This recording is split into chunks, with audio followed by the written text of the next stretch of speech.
This episode is brought to you by Netflix. So Netflix is basically Santa this year. 2 NFL games on Christmas Day, streaming live. At 1 p.m. Eastern, it's Cowboys, Commanders. Then at 4:30, you've got Lions, Vikings. Midwest football, playoff stakes, and probably some snow. Watching holiday football is a tradition the whole family can enjoy. Open some gifts, grab some food, settle in, and watch NFL Live on Netflix this Christmas Day. Introducing Meta Ray-Ban Display, the world's most advanced AI glasses. With a full color display built into the lens of the glasses, it's there when you need it and gone when you don't. Send and receive messages, translate or caption live conversations, collaborate with Meta AI, and more. Be one of the first to try Meta Ray-Ban Display. Visit meta.com/Meta Ray-Ban Display to book a demo and find your pair. Support for Ben Franklin's World comes from the Omohundro Institute of Early American History and Culture, proud citizens of vast early America, and publishers of the William and Mary Quarterly, the leading journal of early American history since 1943. To learn more about the William and Mary Quarterly and how you can enjoy some of the best scholarship on the vast world of early American history, visit benfranklinsworld.com/WMQ. Welcome to Ben Franklin's World, a podcast about early American history with Liz Covart. The study of history is key to understanding who we are and how we can affect a better future.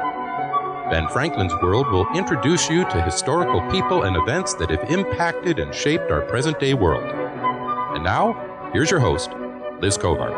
Hello, and welcome to episode 132 of Ben Franklin's World, the podcast dedicated to helping you learn more about how the people and events of our early American past have shaped the present-day world we live in. When we explore early American history, we often look at people who lived in and the events that took place in North America. But European metropoles were central to the history of early America as early as 1492. So too were Native American peoples.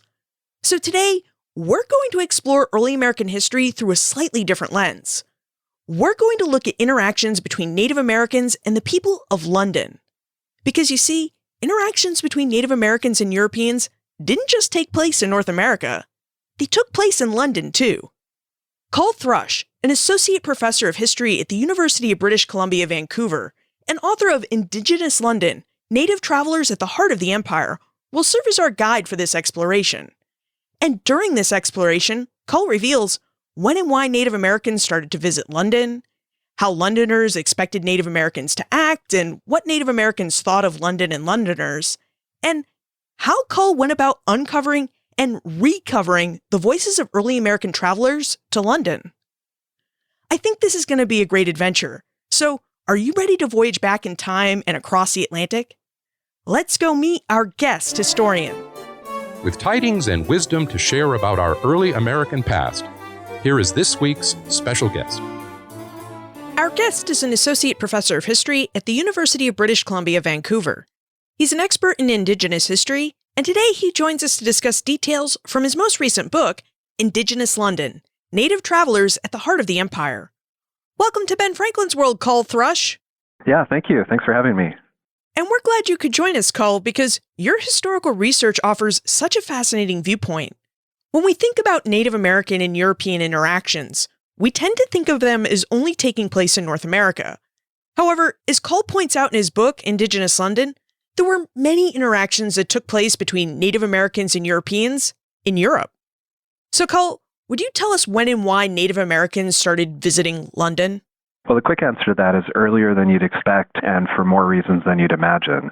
So going back to really as early as 1501 and 1502, there are Indigenous presences in London. 3 men who were probably Inuit were seen in Westminster Palace in those years, and that's only 10 years after Columbus. So this goes back earlier than really English colonialism in many ways. They came for a whole host of reasons. I think most people assume that they would have come primarily as captives, and that's true in the 16th and early 17th century, certainly. But by the 18th century, Indigenous people from North America are coming as diplomatic delegates to London and to the Crown. And by the 19th century, people are coming as performers as well as activists. So there's a real range of experiences that people have in the city. That really is much earlier than we'd expect. 1501 and 1502. So who were the travelers who went to London? Were most of them men, or did women travel too? Overwhelmingly, we're talking about male travelers. There are some very well-known female exceptions to that, people like Pocahontas, for example, or an Ojibwe activist named Nani Bawigwe or Catherine Sutton, who comes in the 1860s. But by and large, these are mostly male expeditions. And what was it like for these early Native American travelers to make their way to London? What was their voyage like? Well, one of the interesting things about the sources is that we often don't have a lot about the voyage itself. We just have information about their time in London. But one of the things that really comes across with a lot of the visitors to London is a sense of being overwhelmed with the city, I would say, but not in a way that was any different from how Londoners themselves were overwhelmed with the city. The city itself is kind of the problem here. The city is this very chaotic, dirty, unequal kind of place, and Indigenous visitors really pick up on that very quickly, and that comes across.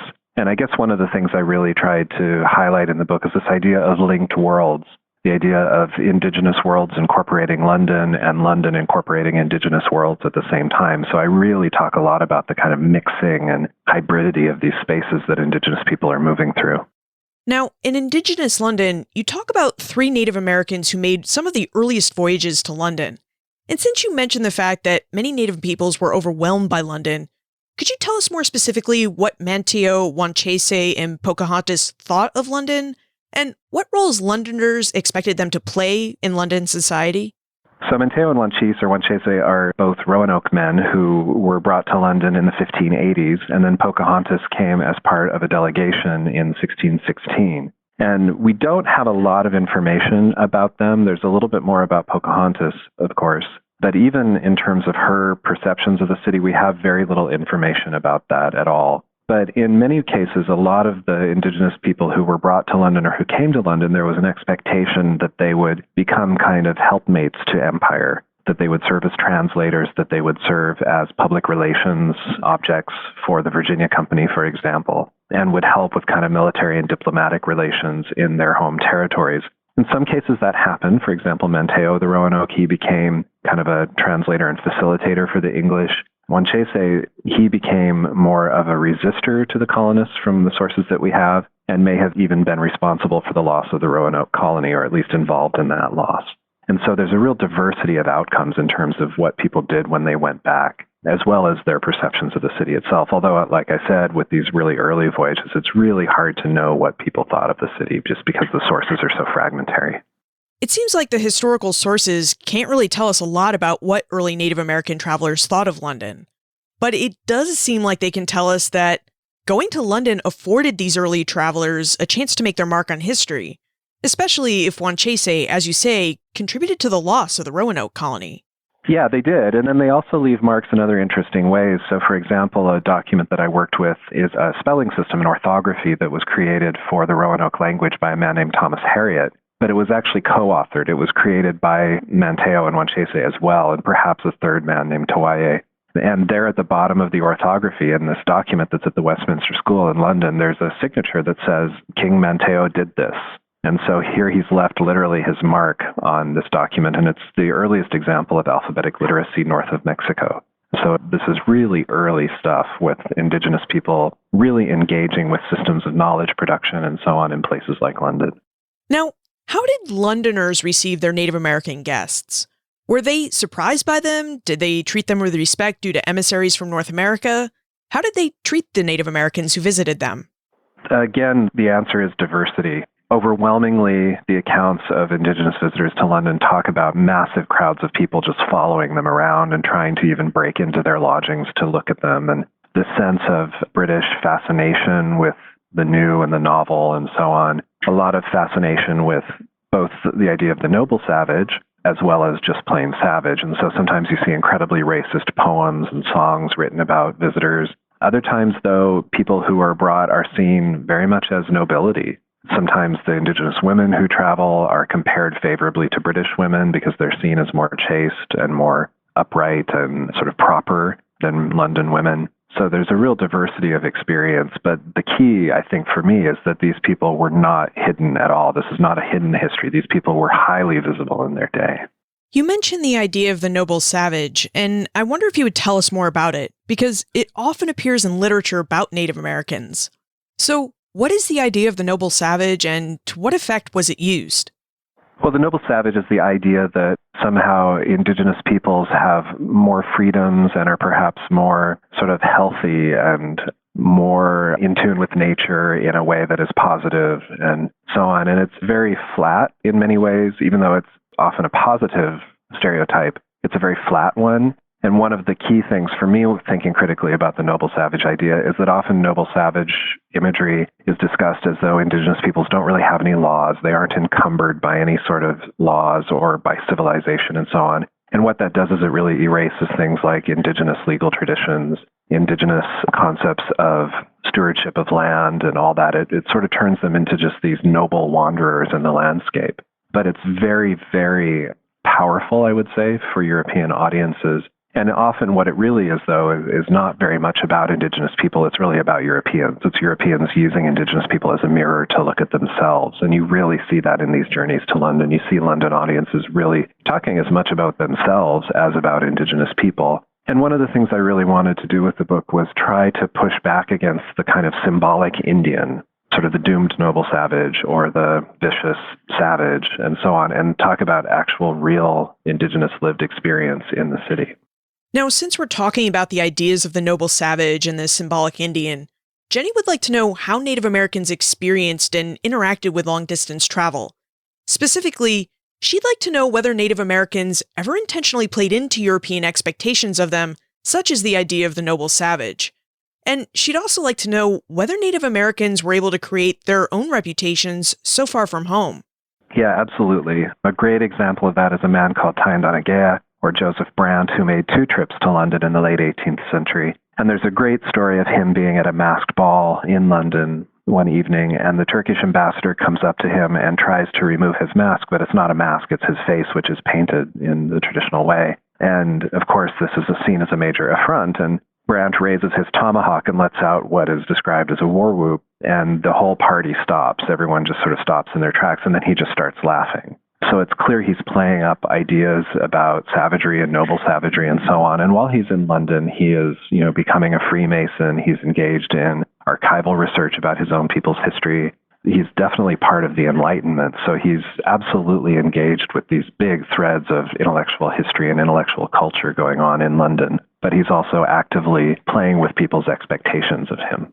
So, to what ends did Joseph Brant find it beneficial to play into Londoners' perceptions of him as a noble savage? Well, he's there as a military and diplomatic leader of the Mohawk people and the Haudenosaunee more broadly. And I think it makes a lot of sense for him to try to gain purchase in the city using these kinds of ideas. And I think he's very savvy, as are a lot of the other travelers. They're very savvy, and they understand very quickly upon arrival, if not before, what it is that British audiences want.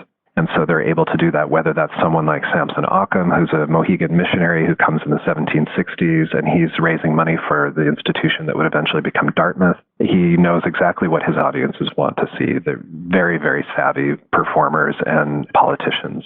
Now, in Indigenous London, you note that London had to learn how to become colonial. And I wonder if you would tell us what that meant. What did it mean for London to be the hub of the growing British Empire? And what role did Native American travelers play in helping London become colonial? One of the biggest issues, I would say, in the study of imperial history, one of the biggest debates that's been going on for a few years now, is the extent to which everyday Londoners even really understood that they had an empire. And so one of the things I wanted to do was come into that discussion a bit and say, no, actually, the empire was there in the city in the form of these Indigenous people from territories that were being claimed by Britain.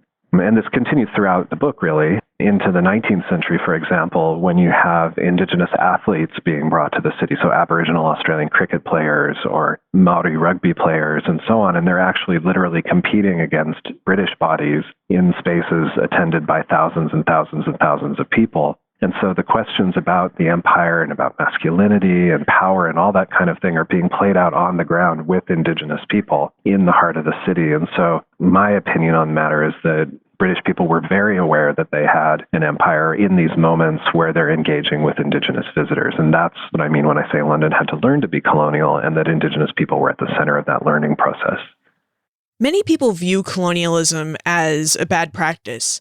And here you have these native travelers in London putting a very human face on the places where British people are establishing colonies and practicing colonialism. So, did having these human faces of the colonies in London change any perceptions or convince any Londoners that they really should pursue their empire with a softened form of colonialism? That's a really great question. It's a really big question. It's hard to know what would have happened without these voyages. It's kind of a counterfactual history that is kind of hard to imagine, really. But I do think that there is a core question with the process of empire is how do we recognize humanity in the, quote, other? And you really see that in this story where you have Indigenous people having very face-to-face human interactions with their hosts and with people they encounter in London. And then you have some very grim encounters where the pain and trauma of empire are very much on display. So, for example, one of the interludes in the book focuses on an Odawa boy who was brought to London as a war captive in the 1760s and was held in the home of a man who lived just down the street from Benjamin Franklin. And the boy would be brought out, he was about 11, he would be brought out as kind of entertainment for his host's guests, and was shown boxes of scalps, some of which belonged to his kin, and so on. So it's a very traumatic experience. And so that, for me, really captures the pain of empire, at the same time that you have very wonderful sort of face-to-face conversations going on between people like Joseph Brandt and people who are interviewing him for the newspapers and so on. So it's, again, a real diversity of experience. But I also, in the book, really don't want to lose the sense of the trauma of colonialism. And as a follow-up question to that, you note in Indigenous London that to indigenize London is to begin to come to terms with the undeniably human costs of empire. Would you tell us what you mean by the human costs of empire? What were the human costs of the British Empire? So one of the things I try to do in the book is really emphasize Indigenous agency, to try to not portray Indigenous people solely as victims of empire. But at the same time, and this is one of the real challenges with doing this kind of history, it's important to not underestimate or underplay the costs of empire, because then colonialism doesn't sound so bad. And so what I'm trying to do is kind of oscillate between both those things, the trauma of empire as well as the survivance of Indigenous peoples. And survivance is a term by the Ojibwe scholar Gerald Bisner, and it's more than just survival. It's about sort of creative resistance. And I'm trying to capture that as well. And what I've done with the book is create 6 interludes that are poetic interludes built out of archival fragments, and each one focuses on a different object in the city. And in those cases, what I've tried to do is really show, as in the case of that Odawa war captive, the 11-year-old, to really show, let's not forget what this is really about, that this is about power, this is about exploitation, this is about violence. And let's sort of have a drumbeat through the book that reminds us of that so we don't forget that. Now, to put more of a face on the peoples who visited London from the 1500s onward, I wonder if you would tell us about the 4 kings and about their experiences in the British metropole. The 4 kings were 4 men, 3 of them from the Mohawk Nation and 1 of them from the allied Mohican Nation. And they came to London in 1710 to establish economic, military, religious, and kind of cultural alliances with the British Crown. It was Queen Anne at the time. They had an audience with Queen Anne, and the speech they gave to her was printed and reprinted and circulated around the city. Poems were made about them.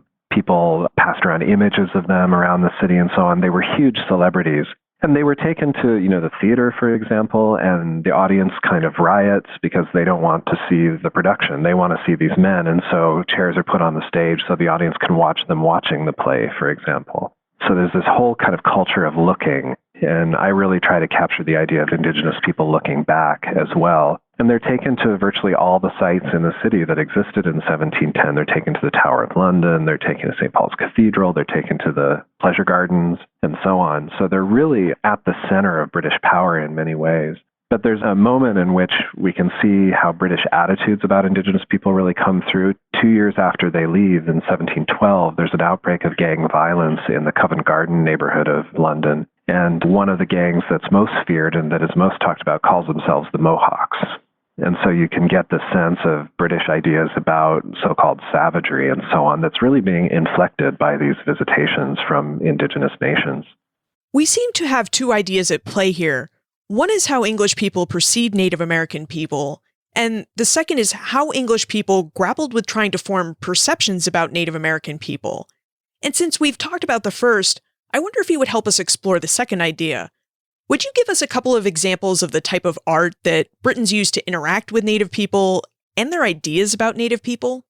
Well, there's some really well-known examples from Shakespeare. For example, The Tempest. Caliban's character is generally understood to be a thinly veiled representation of an indigenous North American or American. But Native characters also show up in All's Well That Ends Well and Henry VIII. Very brief mentions. And one of the things I try to do is get beyond just the pageants and the plays and so on, and talk about how these things are really influenced by Indigenous visitors to the city. Often these plays are written after the Indigenous travelers have come, and so they actually come first before the representations in many cases. And that's, again, that piece of London trying to learn to be colonial. In the 19th century, Wordsworth writes a long poem that talks about kind of the panoply of diverse peoples in London, and he includes among them the, quote, hunter Indian from America. And so Indigenous people are seen as part of just kind of the spectacle of London's diversity. And it's a way, again, for Londoners to kind of look back at themselves and understand what kind of city it is that they live in. What about religion? Did religion play any role in Native Americans' visits to London? I mean, like the Spanish and the French, the English certainly tried to convert Native Americans to Christianity. So were Native Americans who had converted to Christianity treated any differently or better than those who practice some form of native religion? Absolutely. Christianity is central to the story. A good example of this is Pocahontas, who is, famously converted to Christianity, and the circumstances of her conversion are pretty hotly debated by scholars and descendants even today. But her presence in the city, the Virginia Company was not doing particularly well, and her presence as a Christian convert, as Lady Rebecca, was seen as a real coup for the Virginia Company and proof that colonization could be possible, that, quote, these people could be changed.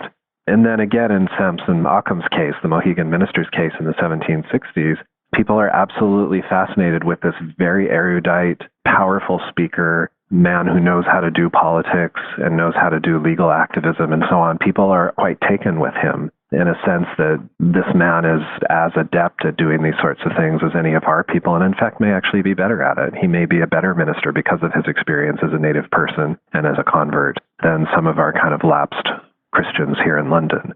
And so Christianity really comes through in many of the cases. And many of the travelers had more engagement with Christianity than many of their peers in their own home nations because they were diplomats, because they were emissaries, and so on. So Christianity is kind of a constant low rumble through the whole story in many ways.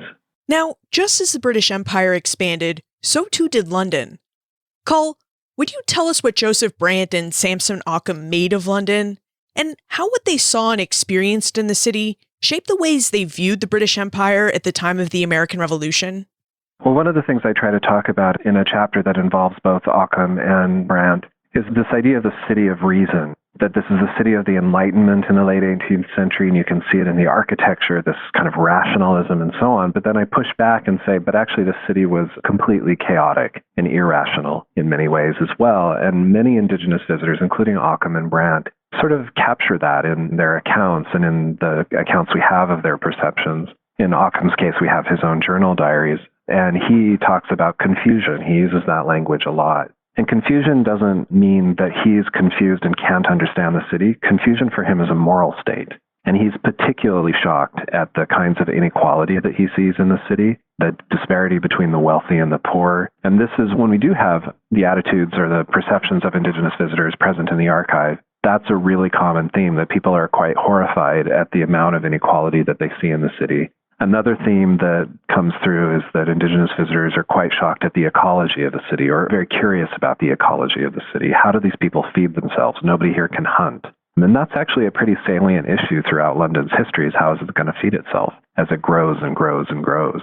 And so Indigenous visitors like Occam, like Brant, and like others really are able to kind of capture what are the most important problems in urban life and urban growth and actually see those on their own terms, which surprised me in a way, I guess, and really was heartening to see that Indigenous people are as astute observers of urban life as anyone else, as Samuel Johnson or, European visitors like Casanova and so on.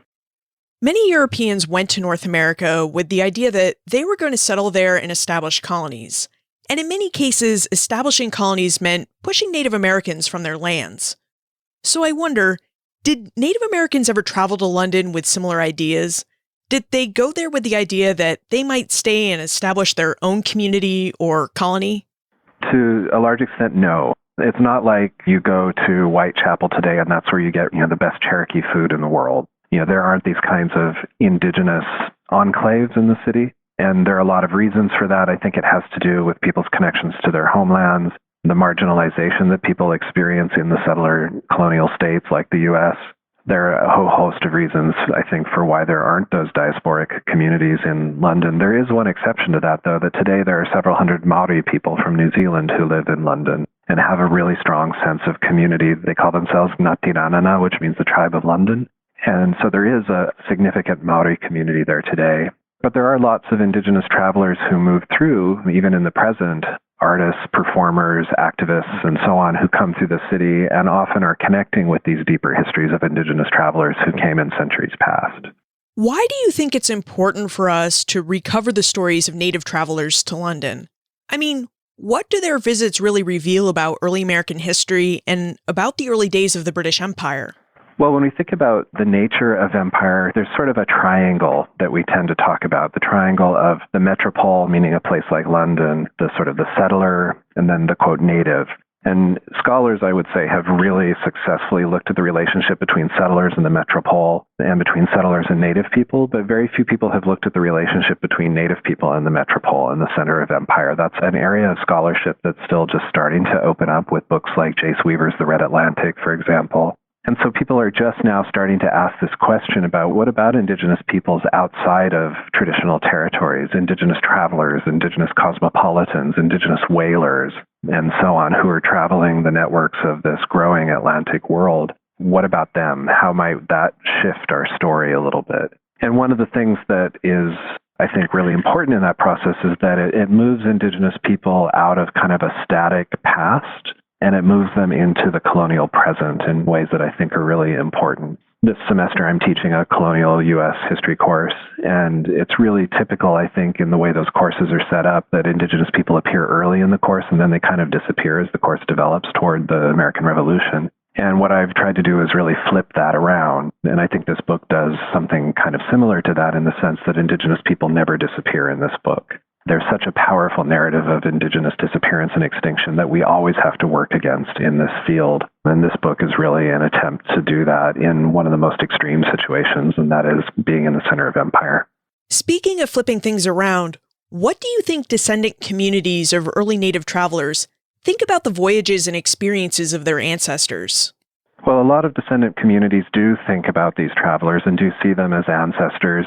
A good example of this is another Mohegan traveler named Mahomet Wainaman, who came to London in 1736 and died of smallpox before he could present a land petition to the king. In 2006, the Mohegan tribe unveiled a monument to him in the grounds of Southwark Cathedral and then presented the land petition to the Queen. And in fact, she pulled back the rope to unveil this monument. And so it's a really good example. And the people I talked to about this, they talked about 270 years of time just collapsing into a single moment as they sang honor songs coming into the cathedral for this man. Another example, an Inuit baby who was captured in the 1570s and put on display in a tavern in London and then died quite quickly and was buried at St. Olaf Hart Street. In 2013, the Tahltan performance artist and scholar Peter Moran and I did a sort of intervention ceremony, I guess you could call it, at that church for the baby. And so for him, the way he expressed it, he said, "This baby is one of my ancestors as a traveler to London."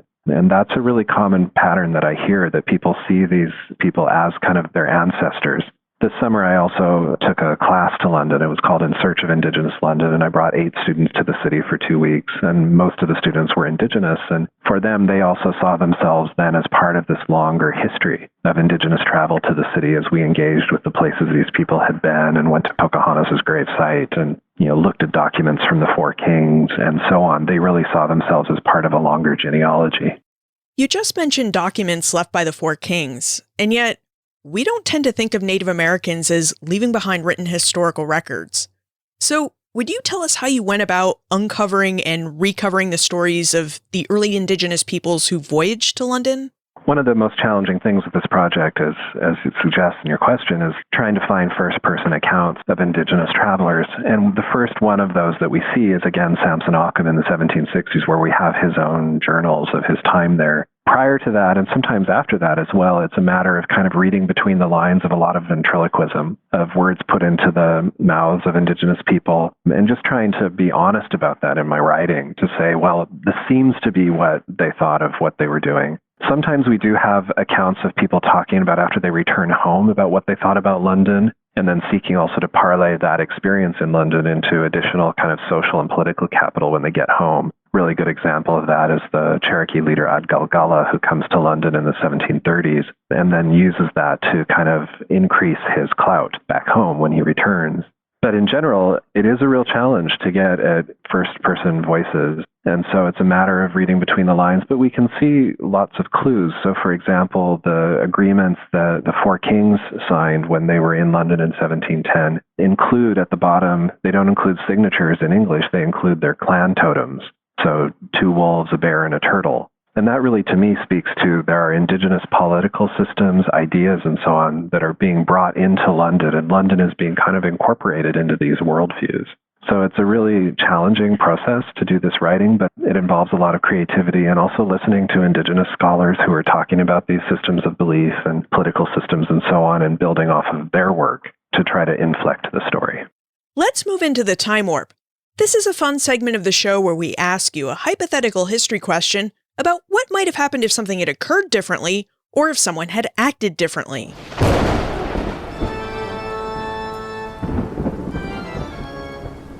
The time warp. Historians can't predict the future, but they can speculate about what might have been. In your opinion, what might have happened if Native Americans had never traveled to Europe? How would relations and diplomacy between Native Americans and Europeans have been different during the 17th and 18th centuries? It's a really, really hard question to answer. My guess is there would probably be significantly more violence, although that's hard to imagine given how violent the 17th and 18th centuries are in North America. But there is a piece, I think, as I think about it, in which these Indigenous visitors to London put faces on the kind of nameless, quote, savage that's in the minds of many Europeans. And I think Londoners are quite surprised at the sophistication, at the comportment, and so on of these Indigenous travelers, to the extent that sometimes they become kind of celebrities and nobility in their own right. So I can't help but think that that would have mitigated against some of the violence. But again, it's already so violent that it's hard to imagine it being even more so. So it's a really hard question to answer, but it's definitely one worth thinking about. Cole, what aspect of history are you researching now that you've finished recovering the story of native voyagers to London? Well, I'm changing gears entirely. My training is actually not in the early modern period or even in the Atlantic world. My training is in the 19th and 20th century American West. And so I'm returning back to that. I'm working on a book, just starting it, that's a meditation on landscape and historical trauma set in my hometown, which is called Auburn, Washington, about an hour from Seattle. And it's about 4 terrible things that happened there. So a treaty war in the 1850s, the destruction of a river, the Japanese internment, and the U.S.'s largest serial killer case, the Green River Killer, and how those stories are remembered or silenced and how they leave clues in the landscape. And then the book's going to be called Slaughtertown because the town's original name was Slaughter. And I'm using that as kind of an operative metaphor, but it's really about the violences at the core of American history and how those leave clues in the landscape around us and how we live with those on a daily basis. It's also going to partially be a memoir about growing up in that place and about my own family's journey westward across the continent to that place. Do you have a place on the internet where we can find more information about you and how we can contact you if we have any questions about Indigenous London? Well, you can go to our department's website, which is www.history.ubc.ca, and you can find my faculty page there, which has more descriptions of some of my other work, including my first book called Native Seattle, and a book I did on ghosts and hauntings. And it gives a little bit of a sense of that Slaughtertown project. And I'm more than happy to hear from people, and I'm really curious to see what people think of the book. It's been sort of a labor of love over the last decade, and I'm really excited that it's out, and I really appreciate opportunities like this to talk about it. Cole Thrush, thank you for helping us explore the ideas and experiences of Native American travelers in London. Great, thank you. The history of Native American peoples in London is not a hidden history. but it is a long one. It's a history that starts in the early 1500s when Native Americans started visiting England for a whole host of reasons. And Londoners, for their part, seemed to welcome this steady stream of Native American voyagers into their city, because these travelers gave them a human face to put on the far-flung places that they read about in this growing place called the British Empire. The Native Americans who visited London proved to be smart and savvy. They were astute observers of people and life in London, and as such, they knew what Londoners expected of them, and they acted accordingly. So, if it seemed like playing into Londoners' ideas of Native Americans as noble savages would further their goals, then they played into those ideas. And if it seemed like they had an opportunity to educate Londoners about their people, beliefs, and land, well, they did that too. And this, as Cull points out, is how Native Americans helped London and Londoners learn how to become colonial. Londoners needed to understand what the British Empire was and who it encompassed, and Native American travelers were a visual and active part of this education. Now, as Cull reminds us, it's important to remember that early America was a violent place. Empire and colonization are about power, exploitation, and violence. These are ideas we've discussed in other episodes and have seen by how colonists seized land, exported trees and other natural resources to England and abroad, and how everyone living in North America experienced and lived through 5 wars for empire between 1689 and 1783, and all the other wars that took place in between those wars, mostly between Native Americans and colonists. Which brings us to the most important point of our exploration. Native Americans were not bystanders or supporting actors in early American history or in the early history of the British Empire. They've always been main actors who are central to these histories. And as Cull noted, this is a fact that we can see clearly when we explore how some Native Americans went to London and interacted with people and politicians at the heart of the empire. Look for more information about Cull, his book, Indigenous London, plus notes for everything we talked about today on the show notes page, benfranklinsworld.com/132. The Omohundro Institute of Early American History and Culture made this episode possible, so please support them in return by taking a look at this great organization and the William & Mary Quarterly. The William & Mary Quarterly is the leading journal of early American history, and it's a journal with history I know you'll love because you're already familiar with some of the history that has appeared in its pages. Portions of many of the books that have been discussed on this podcast appeared first in the William & Mary Quarterly. For more information about the Omohundro Institute and the William & Mary Quarterly, visit benfranklinsworld.com/WMQ. Finally, does knowing that Native Americans interacted with Europeans in Europe change how you view and think about early American history? If so, I'd love to know how. Send your answers to liz@benfranklinsworld.com, tweet me @LizCovart, or post a comment in our listener community on Facebook. And remember, never leave till tomorrow that which you can do today. Are you interested in the parts of history that remain a mystery? Do you want to learn more about the historical myths and misconceptions used to prop up false belief today? I'm Nathaniel Lloyd. In my podcast, Historical Blindness, I delve into all of these topics, sharing puzzling tales from the past and examining hoaxes, conspiracy theories, and misremembered events that provide insight into modern politics and religion. New episodes every 2 weeks. Find Historical Blindness on most podcast players and platforms. As a longtime foreign correspondent, I've worked in lots of places, but nowhere as important to the world as China. I'm Jane Perlez, former Beijing bureau chief for the New York Times. In our 3rd season of Face Off, the US versus China, we'll explore some of the biggest issues dividing these global powers today. Trump and Xi Jinping, AI, China's growing military might, and also robots. New episodes of Face Off are available now, wherever you get your podcasts.